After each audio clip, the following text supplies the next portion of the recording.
My friends, मैं जानता हूं कि पेपर लीक होने से এই আসসালামু আলাইকুম এভরিওয়ান, সবার কি অবস্থা? বলছিলাম নরেন্দ্র মোদীর কথা। লোকটা গতকালকে রাত্রে তড়িঘড়ি করে লাইভে চলে আসছে। फ्रेंड्स, मैं जानता हूं कि पेपर लीक ये कोई मामूली विषय नहीं है।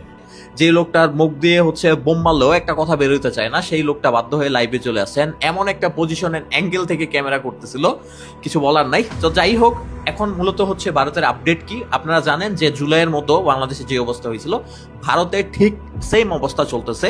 এন্ড সেটা চলতেছে নিট পেপারকে কেন্দ্র করে, কারণ প্রতি বছর নিট পেপার লিক হয়ে যায়।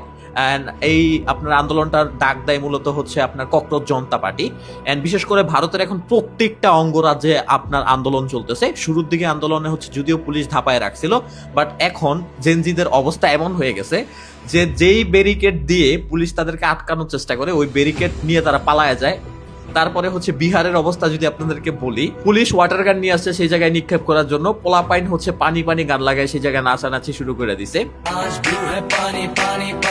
পুলিশ রশি নিয়ে আসছে তাদেরকে ঘেরাও দেওয়ার জন্য, সেই রশি নিয়ে পোলাপাইন টানাটানি শুরু করছে। এরপর একটা সময় পুলিশ বাধ্য হয়ে আপনার গেট লাগায় গিয়ে বসে আছে, এন্ড পোলাপাইন সেই গেট পর্যন্ত ভেঙে ফেলছে। শুধু তাই নয়, এই বিহারিরা এতটা অদ্ভুত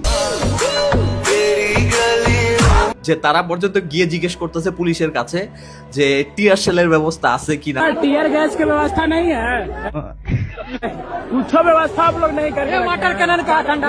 তারপরে পানি তো শেষ হয়ে গেছে, নতুন করে আসবে কিনা। मुझे पूरा भरोसा है कि आंसू आपकी आंख से ही नहीं बल्कि आपकी वीडियो देख करके पूरे हिंदुस्तान की आंखों से आ रहे थे। मोदी जी मातन मोदी लवणे न भोजन মানে কি একটা অবস্থা চলতেছে। তো যাই হোক, দিন শেষে চিন্তা করতে গেলে এই নিউজগুলো কিন্তু খুবই দুঃখজনক, কারণ এত বড় একটা দেশ, এন্ড বিশেষ করে বাংলাদেশের থেকে কোনো কম দুর্নীতি হয় না ভারতে। 22 লাখ শিক্ষার্থী যে জায়গায় পরীক্ষা দেয়, সেই পেপারটাকে সিকিউর রাখা অত্যন্ত জরুরি। অ্যান্ড মোদি গতকালকে এসে বলতেছে লাইভে যে সে যথেষ্ট ব্যবস্থা নেবে, কঠোর আইন প্রয়োগ করবে, অ্যান্ড খুব দ্রুত এর নিষ্পত্তি হয়ে যাবে। বিশ্বাস করেন, এই লোকটা 2 বছর আগে পার্লামেন্টের ভিতরে সেম কথা বলে আসছে। যখন পেপার লিক নিয়ে পার্লামেন্টে কথা বলছে, তখন লোকটা বলছিল যে আমাদের কঠোর আইন আছে, আমরা সেই আইন অনুযায়ী ব্যবস্থা নিব। सरकार पहले ही एक कड़ा कानून बना चुकी है। नीट के मामले में लगातार गिरफ्तारियां की जा रही है। উনি গতকালকে আবার লাইভে এসে সেই ধরনের কথা বলতেছে যে আমরা নতুন করে আবার আইন প্রয়োগ করব। তাইলে আগের কঠোর আইন কি হইলো আপনার, ঠিক না? সো আমি ভারতের ছাত্রদের সাথে একমত, তাদের সাথে আছি। বিকজ আমরা যারা স্টুডেন্ট লেখাপড়া করি তারা জানি যে পেপার লিক হওয়া কতটা দুঃখজনক। আপনি দিন রাত স্টাডি করে লেখাপড়া করেন, আরেকজন টাকা দিয়ে পেপার কিনা নিয়ে আসে, ভালো রেজাল্ট করে আপনার যদি পার পায় যায়, তাইলে সেটা তো আপনার আমার জন্য একান্তই দুঃখজনক। এন্ড মোদির কথা যদি বলে, মোদি ভারতে যে কোনো আন্দোলন হইলে সেটাকে হিন্দু মুসলিমের সাথে তুলনা করে সেটাকে আপনার হয়তো পাকিস্তানের সাথে মিলাই দিবে, হয়তো চায়নার সাথে মিলাই দিবে। আর যদি কলকাতা আন্দোলন হয় তাইলে বাঙালিদের সাথে মিলাই দিবে। এন্ড মোট কথা ট্রাম্প কার্ড, ধর্মের যে ট্রাম্প কার্ড আছে, মোদি সবচেয়ে বেশি পছন্দ করে সেই ট্রাম্প কার্ড খেলতে। এন্ড আমরা বিগত দিনগুলোতে সেই ধরনের কাহিনী দেখে আসছি। খুব ভালো করেই জানে গভর্নমেন্ট ক্ষমতায় আসার পর থেকে ভারতের মুসলিমদের অবস্থা খুবই খারাপ। এন্ড और जस्ट एकटाई कथा, हिंदू खतरे में है। अब अगर 17-18 साल में भी हिंदू खतरे में है तो उसका मतलब पिछले वाले में सुरक्षित था।